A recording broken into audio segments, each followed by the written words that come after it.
స్నేహితులారా, మీకు తెలుసా ఛానల్ కి స్వాగతం. మీకు వీడియో నచ్చితే దయచేసి లైక్ చేయండి, షేర్ చేయండి మరియు సబ్స్క్రైబ్ చేయండి. Okay, let's unpack this. ఈనాటి మన లోతైన విశ్లేషణ దీని గురించంటే ఈ ప్రపంచంలోనే అత్యంత శక్తివంతమైన ఆయుధం గురించి. అంటే మన మానవ మనసు గురించి కదా. ఎగ్జాక్ట్లీ. ఇది కేవలం ఏదో సైకాలజిస్టులు లేదా అకాడమిక్ రంగానికి చెందిన వాళ్ల కోసమే కాదండి. జీవితంలో సక్సెస్ సాధించాలనుకునే ప్రతి ఒక్కరూ అసలు సైకాలజీ ఎందుకు చదవాలో ఈరోజు మనం చర్చించబోయే సోర్సెస్ చాలా అద్భుతంగా వివరిస్తున్నాయి. అవును, చాలా లోతైన సమాచారం ఉంది ఇందులో కదా. దీని వెనుక మన లక్ష్యం ఏంటంటే మన ప్రవర్తన, ఎమోషన్స్ ఎలా పనిచేస్తాయి, అలాగే ఈ ప్రపంచం మనల్ని ఎలా కంట్రోల్ చేస్తుంది, తిరిగి మన జీవితంపై మనం ఎలా పట్టు సాధించాలి అనేది డీకోడ్ చేయడం. రైట్, అదే మన మెయిన్ మిషన్. అసలు దీన్ని స్టార్ట్ చేయడానికి ముందు ఒకసారి ఈ దృశ్యాన్ని ఊహించండి. ఒక పెద్ద కంపెనీకి సీఈఓ ఉంటాడు. ఆయన కింద 1000 మంది పనిచేస్తుంటారు.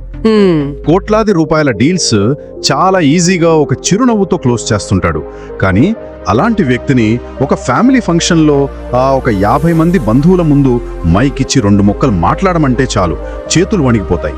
అవును, మైండ్ బ్లాంక్ అయిపోతుంది. ఎగ్జాక్ట్లీ. 100 మందిని శాసించే ఆ వ్యక్తి తన సొంత ఫ్యామిలీ ముందు ఎందుకు అలా ఫ్రీజ్ అయిపోతాడు? ప్రపంచంలోనే అత్యంత అడ్వాన్స్డ్ సూపర్ కంప్యూటర్ అయిన మన మెదడు సడన్ గా ఒక పాత ల్యాప్టాప్ లా ఎందుకు హ్యాంగ్ అయిపోతుంది? దానికి కారణం ఏంటంటే ఆ బ్రెయిన్ అనే సూపర్ కంప్యూటర్ కి సంబంధించిన యూజర్ మాన్యువల్ మనకు పుట్టుకతో రాలేదు కాబట్టి. భలే చెప్పారు, కరెక్ట్. ఆ యూజర్ మాన్యువల్ లేకపోవడమే అసలు సమస్య. అవును, ఆ సీఈఓ భయపడటం అనేది మెదడులో జరిగిన ఒక గ్లిచ్ కాదండి. అది మెదడు తన పని తాను పర్ఫెక్ట్ గా చేయడం, కాకపోతే తప్పు సందర్భంలో చేసింది. సైకాలజీ చదవడం వల్ల మనకు ఏం జరుగుతుంది అని మాత్రమే కాకుండా ఎందుకు జరుగుతుంది అనే ఒక లోతైన దృక్కోణం వస్తుంది. ఆ ఎందుకు తెలుసుకోవడమే సైకాలజీ అంటారు. అవునండి, సీఈఓకి భయంగా ఉందని తెలుసు, కానీ ఆ భయం ఎక్కడ నుండి ట్రిగర్ అయింది అనేది డీకోడ్ చేయగలిగితేనే కంట్రోల్ మన చేతికొస్తుంది. కరెక్ట్. ఆ ఎందుకు తెలుసుకోవడం అంటే ఒక రకంగా మన అంతరంగానికి మనం అద్దం పట్టుకోవడమే. మన ముందున్న సోర్సెస్ కూడా ఇదే చెబుతున్నాయి. ఆ అద్దంలో మన ఆలోచనలు, ఎమోషన్స్ అన్నీ కనిపిస్తాయి. అవును, మెదడు ఎప్పుడూ పాత అనుభవాల ఆధారంగా కొన్ని ప్యాటర్న్స్ ని క్రియేట్ చేసుకుంటుంది కదా. ఈ సోర్సెస్ లో ప్రస్తావించిన ఓప్రా విన్ఫ్రే స్టోరీ దీన్ని అద్భుతంగా వివరిస్తుంది. నిజంగా ఆ స్టోరీ చాలా ఇన్స్పైరింగ్ కదా. ఆమె బాల్యంలో ఎన్నో సవాళ్లు, చాలా దారుణమైన పరిస్థితులు ఎదుర్కొన్నారు. ఎన్నో ఏళ్లు తీవ్రమైన డిప్రెషన్. ఒక సాధారణ లెక్కల ప్రకారం ఆమె జీవితం అక్కడే ఆగిపోవాలి. అవును, చాలా మంది అక్కడే గివప్ ఇచ్చేస్తారు. కానీ ఆమె ఆ ప్రపంచంలోనే అత్యంత ప్రభావవంతమైన టీవీ హోస్ట్గా ఎలా ఎదగగలిగారు? తన మెదడులోని ఆ నెగటివ్ ప్యాటర్న్స్ ను ఎలా బ్రేక్ చేశారు? ఇక్కడి మనం మెడెమలోని న్యూరోప్లాస్టిసిటీ గురించి మాట్లాడుకోవాలి. బాల్యంలో ఓప్రా ఎదుర్కొన్న పరిస్థితుల వల్ల ఆమె బ్రెయిన్లో ప్రపంచం ఒక ప్రమాదకరమైన ప్రదేశం అనే నమ్మకం నాటుకుపోయింది. అంటే ఒక స్ట్రాంగ్ కండిషనింగ్ జరిగిపోయిందన్నమాట. ఎగ్జాక్ట్లీ. మన బ్రెయిన్లో అమిగ్డాలా అనే ఒక చిన్న భాగం ఉంటుంది. అది అచ్చం మన ఇంట్లో ఉండే స్మోక్ డిటెక్టర్ లాంటిది. ఓహో, స్మోక్ డిటెక్టరా? అవును. ఎక్కడైనా చిన్న పొగ రాగానే ఎలాగైతే అలారం మోగుతుందో, అమిగ్డాలా కూడా ఏదైనా చిన్న ప్రమాదాన్ని పసిగట్టగానే స్ట్రెస్ హార్మోన్స్ ని పంప్ చేసి మనల్ని ఫ్రీజ్ చేస్తుంది. ఓప్రా విన్ఫ్రీ చేసిన అద్భుతం ఏంటంటే తనలో ఆ అలారం మోగుతోందని ఆమె గుర్తించారు. వావ్. తన గతం తన వర్తమానాన్ని ఎలా శాసిస్తోందో అర్థం చేసుకుని ప్రతిరోజు ఎంతో కాన్షియస్ గా ఆ పాత నమ్మకాలకు వ్యతిరేకంగా పనిచేశారు. ఒక నిమిషం, ఇక్కడ నాకు ఒక సందేహం వస్తుంది. ఇది వినడానికి భలే ఉంది, కానీ ప్రాక్టికల్ గా ఆలోచిస్తే ఇది అచ్చం ఒక వీడియో గేమ్ లో సడన్ గా సెట్టింగ్స్ మెనూ దొరికినట్లుంది కదా. అవును. కానీ నాకు చిన్నప్పుడు జరిగిన ఒక సంఘటన వల్ల స్టేజ్ ఫియర్ వస్తోందని, నా అమిగ్డలా అలారం మోగిస్తోందని నాకు అర్థమైంది. కారణం తెలిసినంత మాత్రాన భయం ఆటోమేటిక్గా మాయమైపోతుందా? వై తెలుసుకోవడం వల్లే ప్రవర్తన మారిపోతుందా? మీరడిగింది చాలా వ్యాలిడ్ క్వశ్చన్. కారణం తెలిసిన వెంటనే భయం మాయం అవ్వదు. దాని యొక్క మ్యాజిక్ స్విచ్ లాగా ఆన్ ఆఫ్ చేయలేం కదా. అదే కదా నా డౌట్ కూడా. కానీ కారణం తెలుసుకోవడం వల్ల ఏమవుతుందంటే ఆ ట్రిగర్ కి మన రియాక్షన్ కి మధ్య ఒక చిన్న ఖాళీ సమయం ఏర్పడుతుంది. అంటే ఒక గ్యాప్ వస్తుంది. ఓహో, ఒక చిన్న పాజ్ లాగా అన్నమాట. ఎగ్జాక్ట్లీ.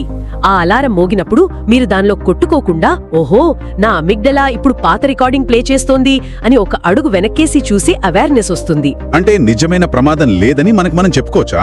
అవును, ఆ చిన్న గ్యాప్ లోనే మీరు ఎంచుకునే చాయిస్ ఉంటుంది. మొదటిసారి భయం వేసినా చేస్తారు, రెండోసారి చేస్తారు. అలా పదే పదే చేయడం వల్ల మెదడులో పాత వైరింగ్ తెగిపోయి కొత్త వైరింగ్ ఏర్పడుతుంది. ట్రిగ్గర్స్ ని గుర్తించడమే మార్పుకి మొదటి మెట్టు. యూజ్వర్ ఇట్ గెట్స్ రియలీ ఇంట్రెస్టింగ్. ఆ అవేర్నెస్ రావడం అనేది చాలా పవర్ఫుల్ టూల్ కదా? ఖచ్చితంగా. ఎందుకంటే ప్రతిరోజు మనకు తెలియకుండానే ఎమోషన్స్ లాజిక్ తో ఒక పెద్ద యుద్ధమే చేస్తాయి. ఈ లాజిక్ అనేది డ్రైవర్ అయితే ఎమోషన్స్ అనేది వెనక సీట్లో కూర్చుని స్టీరింగ్ లాక్కునే ప్రయాణికుడు లాంటివి కదా? భలే అనాలజీ చెప్పారు. లాజిక్ ఎమోషన్స్ మధ్య జరిగే ఈ దైనందిన సంఘర్షణను అర్థం చేసుకోవడం చాలా ముఖ్యం. దీన్ని మనం మన బ్రెయిన్ స్ట్రక్చర్ కి కనెక్ట్ చేసి చూద్దాం. అవును, సోర్సెస్ లో కూడా దీని గురించి అద్భుతమైన ఉదాహరణలు ఉన్నాయి. మనం ఇందాక మాట్లాడుకున్న అమిగ్డాలా అనేది ఎమోషన్స్ ని కంట్రోల్ చేసే స్మోక్ డిటెక్టర్ కదా. దానికి పోటీగా ప్రీఫ్రంటల్ కార్టెక్స్ అనే భాగం ఉంటుంది. అంటే అది మన లాజిక్ సెంటర్ అన్నమాట. అవును, దాన్ని మనం ఒక ఫైర్ చీఫ్ అనుకుందాం. ఎమోషన్స్ క్షణాల్లో రియాక్ట్ అవుతాయి, కానీ ఫైర్ చీఫ్ తన బూట్లు వేసుకుని తయారయ్యేసరికి కాస్త సమయం పడుతుంది. అంటే లాజిక్ ఆలోచించి నిర్ణయం తీసుకునే లోపే ఎమోషన్స్ మనల్ని హైజాక్ చేసేస్తాయా? ఎగ్జాక్ట్లీ. ఆ గ్యాప్ లోనే ఎమోషన్స్ మనల్ని పూర్తిగా డామినేట్ చేస్తాయి. దీన్ని మనం రోజువారీ జీవితానికి అప్లై చేస్తే భలే సింక్ అవుతుంది. ఉదయం 6 గంటలకు అలారం మోగుతుంది. రాత్రి రేపు జిమ్కి వెళ్ళాలి అని మన ఫైర్ చీఫ్ ప్లాన్ చేశాడు. లాజికల్లా ఆలోచించి పెట్టుకుంటాం. కానీ అలారం మోగగానే బయట చలిగా ఉంది, ఇంకో 10 నిమిషాలు పడుకుంటే బాగుంటుంది అని మన స్మోక్ డిటెక్టర్ ఒక ఫీలింగ్ ని పంపుతుంది. ఆ ఫైర్ చీఫ్ నిద్రలేచే లోపే ఎమోషన్ మన చేత స్నూజ్ బటన్ నొక్కేస్తుంది. అవును, చాలా మందికి రోజు జరిగేది ఇదే. అలాగే వీధి చెవుల మోమోస్ బండి కనబడగానే ఆహా అవి మైదాతో చేసినవి, ఆరోగ్యానికి మంచిది కాదు అని లాజిక్ చెప్తున్నా టేస్ట్ ఎంజాయ్ చేయి అని ఎమోషన్ లాగేస్తుంది. అవునండి, ఇక్కడ ఆ మోమోస్ వాసన చూడగానే మెదడులో డోపమైన్ రిలీజ్ అవుతుంది. ఆ తక్షణ ఆనందం ఇచ్చే డోపమైన్ పవర్ ముందు లాజిక్ చాలా చిన్నవిగా కనిపిస్తుంది. మరి అలాంటప్పుడు దీనికి పరిష్కారం లేదా? ఈ చంచలమైన మనస్సుని కంట్రోల్ చేసి ఒక స్టెబిలిటీ సాధించాలంటే మనం ఎప్పుడూ ఆ ఎమోషన్స్ కి బానిసలుగానే మిగిలిపోవాలా? లేదు లేదు, ఖచ్చితంగా పరిష్కారం ఉంది. కానీ ఆ పరిష్కారం విల్ పవర్ కాదు. విల్ పవర్ కాదా? కాదు. బలవంతంగా మనసును అణచివేయడం వల్ల లాభం లేదు. మన ఇమోషన్స్ ను మనకు అనుకూలంగా మార్చుకోవాలంటే మనం ఎన్విరాన్మెంట్ డిజైన్ చేసుకోవాలి. అంటే మన చుట్టూ ఉన్న వాతావరణాన్ని మార్చాలంటారా? అవును, ట్రిగ్గర్స్ ఎక్కడ ఉన్నాయో గుర్తించి వాటిని కట్ చేయాలి. ఉదాహరణకు, మీరు వర్క్ చేస్తున్నప్పుడు పక్కనే ఫోన్ ఉంటే ప్రతి 5 నిమిషాలకు రీల్ చూడాలనే ఎమోషన్ వస్తుంది. ఖచ్చితంగా వస్తుంది. అప్పుడు మీ విల్ పవర్ తో ఫైట్ చేయకూడదు. ఆ ఫోన్ ని తీసుకువెళ్లి వేరే గదిలో పెట్టాలి. ఆ డోపమైన్ ట్రిగ్గర్ కి దారే లేకుండా చేయడమే నిజమైన ఇమోషనల్ ఇంటెలిజెన్స్. వావ్, ట్రిగ్గర్ ని ముందే బ్లాక్ చేయటం అన్నమాట. సరే, మన లోపల జరిగే ఈ లాజిక్ ఇమోషన్స్ యుద్ధం గురించి బాగానే విశ్లేషించాం. కానీ ఇతర వ్యక్తులతో డీల్ చేసేటప్పుడు కూడా ఈ సైకాలజీ చాలా అవసరమని ఈ సమాచారం చెప్తోంది కదా? ఖచ్చితంగా. ఎందుకంటే ప్రతి వ్యక్తిలోనూ ఒక డార్క్ సైడ్ ఉంటుంది. అవును, ఎవ్వరికీ కనిపించని డార్క్ సైడ్. వాళ్ళ ఇన్సెక్యూరిటీస్, దాచిన నెగటివ్ ఎమోషన్స్ అన్నీ అందులోనే ఉంటాయి. ఆఫీస్లో ఒక బాస్ కారణం లేకుండా అరుస్తుంటాడు, మనం దాన్ని పర్సనల్ గా తీసుకుంటాం, హర్ట్ అవుతాం. కానీ సైకలాజికల్ గా చూస్తే ఆ కోపం లేదా ఈగో అనేది కేవలం ఒక మాస్క్ మాత్రమే. ఆ ముఖమూడి వెనక ఎంతో డీప్ ఇన్సెక్యూరిటీ ఉంటుంది. ఎప్పుడైతే మనం ఆ డార్క్ సైడ్ ని అర్థం చేసుకుంటామో మనకు కోపం రాదు, ఎంపతి వస్తుంది. అంటే వాళ్ళ కమ్యూనికేషన్ వెనుక ఉన్న భయాన్ని మనం డీకోడ్ చేయగలిగితే మన కమ్యూనికేషన్, లీడర్షిప్ స్కిల్స్ కూడా పెరుగుతాయన్నమాట. ఎగ్జాక్ట్లీ, అదే అసలైన ట్రిక్. అయితే వ్యక్తుల డార్క్ సైడ్ ని అర్థం చేసుకోవటం ఓకే, కానీ ఈ సోర్సెస్ లో నన్ను అత్యంత ఆశ్చర్యానికి గురిచేసిన విషయం మరొకటి ఉంది. అదే ప్రపంచపు డార్క్ సైడ్. అవును, ఇది చాలా క్రిటికల్ పాయింట్. మనం రోజు ఇంటర్నెట్లో చూసే చీప్ ఎంటర్టైన్మెంట్ కి, అంటే ఆ బిగ్ బాస్ గొడవలు, ఎల్విష్ భాయ్ లాంటి వాళ్ల వివాదాలు, విరాట్ కోహ్లీ పరుగులు, హీరోయిన్ల బట్టలు లాంటి గాసిప్స్. అవును, అన్ని అటెన్షన్ గ్రాబింగ్ టాపిక్స్ కదా. వీటన్నింటికి సామాన్య జనం ఎలా బానిసలవుతున్నారో వివరించిన తీరు చాలా భయంకరంగా ఉంది. ఈ ఇన్స్టాగ్రామ్ లాంటి యాప్స్ ఏవి మన కంట్రోల్లో లేవని వందలాది సైకాలజిస్టుల బృందాలు మనం ఫోన్కి అతుక్కుపోయేలా ఆల్గరిథమ్స్ ని డిజైన్ చేశాయని ఇది నిర్మోహమాటంగా చెబుతోంది. ఖచ్చితంగా, అది అక్షరాల నిజం. కానీ ఒక్క నిమిషం, ఇదంతా వింటుంటే టాప్ 1% వాళ్ళు కావాలనే ఒక పెద్ద కుట్ర పన్నినట్లు అనిపిస్తుంది కదా. అంటే వాళ్ళంతా కలిసి సామాన్యులను మత్తులో ఉంచాలని అనుకుంటున్నారా, లేక కేవలం కంపెనీలు తమ వ్యాపారం కోసం మన అటెన్షన్ని ఆప్టిమైజ్ చేసుకుంటున్నాయా? If we connect this to the bigger picture, ఇది ఒక విలన్ చేసే కుట్ర కాదు, ఇది ఒక సిస్టమ్ డిజైన్ అండి. దీన్నే మనం అటెన్షన్ ఎకానమీ అంటాం. అంటే వాళ్ళకి మన అటెన్షనే ఒక కరెన్సీ లాంటిదన్నమాట. అవును, టెక్ కంపెనీల ప్రాథమిక లక్ష్యం లాభాలు గడించడం. మనం వాళ్ళ యాప్లో ఎంత ఎక్కువ సమయం గడిపితే వాళ్ళకంతా లాభం. సో మీ అటెన్షన్ వాళ్ళకి దొరకాలంటే మీ బ్రెయిన్లోని వీకెస్ట్ పాయింట్స్ని ట్రిగర్ చేయాలి. అంటే ఇందాక మనం అనుకున్న అమిగ్డాలనే ఇక్కడ కూడా వాడుకుంటున్నారా? ఎగ్జాక్ట్లీ. కోపం, కాంట్రవర్సీ, అందమైన రూపాలు, ఇవన్నీ బ్రెయిన్కి ఫాస్ట్ ఫుడ్ లాంటివి. వాళ్ళు మన బ్రెయిన్ హార్డ్వేర్ని స్టడీ చేసి దానికి తగ్గట్లుగా ఆల్గారిథమ్స్ డిజైన్ చేశారు. అంతేకాని మీ మీద వ్యక్తిగత పగ ఏమీ లేదు. మైండ్ బ్లోయింగ్ అసలు. అంటే మన జేబులోంచి డబ్బులు తీస్తే దొంగతనం అంటాం, కానీ మన మెదడులోంచి సమయాన్ని లాగేసుకుంటే అది వాళ్ళ బిజినెస్ మోడల్. రైట్, అదే జరుగుతోంది ఇప్పుడు. అందుకే ఈ సోర్సెస్ ఒక ముఖ్యం పాయింట్ చెప్పాయి.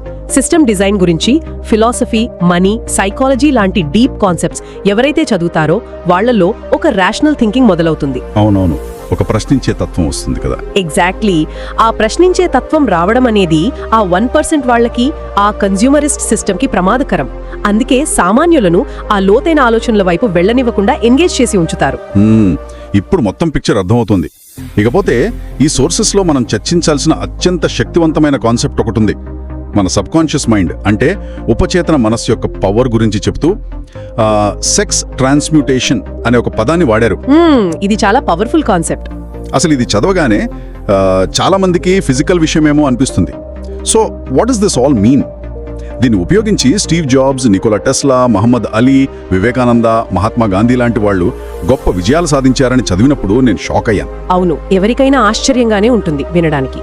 అసలు ఆ ట్రాన్స్మ్యూటేషన్ కాన్సెప్ట్లో టెస్లా, గాంధీ పేర్లు వినడం నిజంగా అన్బిలీవబుల్. ఈ రా ఎనర్జీని వాడుకుని వాళ్ళు అంత గొప్ప ఆవిష్కరణలు ఎలా చేయగలిగారు?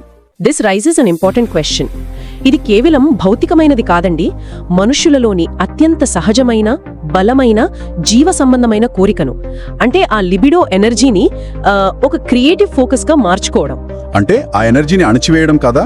కాదు, అణిచివేయడం కాదు, మళ్లించడం. ఆ కోరిక పుట్టినప్పుడు మనలో ఒక అద్భుతమైన ఇంటెన్సిటీ ప్రవహిస్తుంది కదా, ఆ శక్తినంతా ఒక మహత్కార్యం కోసం, మెంటల్ లక్ష్యం వైపు మళ్లించడం. స్టీవ్ జాబ్స్ డిజైన్ పట్ల చూపించిన ఆ ఉన్మాద స్థాయి ఫోకస్ అంతా ఇక్కడుండే వచ్చింది. వావ్! తక్షణ ఆనందాన్ని వదులుకుని ఆ ఫోకస్ని క్రియేటివిటీ వైపు డైవర్ట్ చేయడమే ఈ సెక్స్ ట్రాన్స్మ్యూటేషన్ అన్నమాట.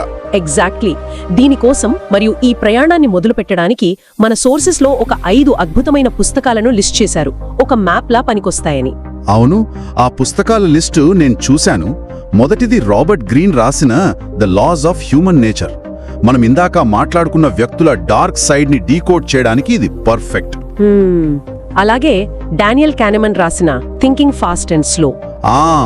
ఇది మన లాజిక్ వర్సెస్ ఎమోషన్స్ ఫైట్ గురించే కదా? అవునండి, ఆ అమిగ్డలా వర్సెస్ ప్రీఫ్రంటల్ కార్టెక్స్ యుద్ధాన్ని శాస్త్రీయంగా వివరిస్తుంది.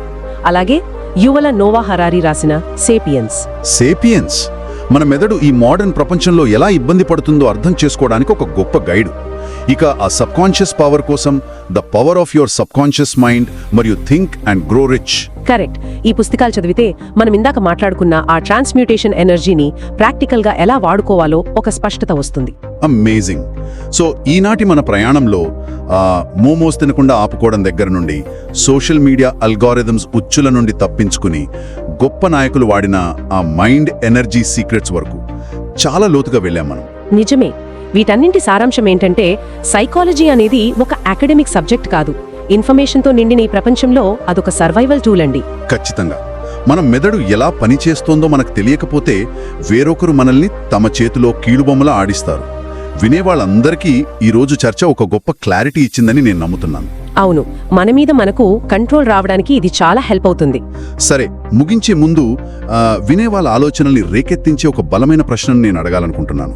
ఇన్స్టాగ్రామ్ లాంటి యాప్స్ కేవలం కొంతమంది సైకాలజిస్టుల సాయంతో రాసిన కోడింగ్తోనే మనల్ని ఇంతగా బానిసల్ని చేయగలిగితే, రేపటి రోజున మనుషుల సైకాలజీని మనుషుల కంటే వేగంగా ఒక 100 రెట్లు పర్ఫెక్ట్గా డీకోడ్ చేయగల ఆర్టిఫిషియల్ ఇంటెలిజెన్స్ వస్తే అప్పుడు మన సొంత ఆలోచనలు అసలు మిగులుతాయా? ఇది నిజంగా చాలా భయపెట్టే ఆలోచనే కదా?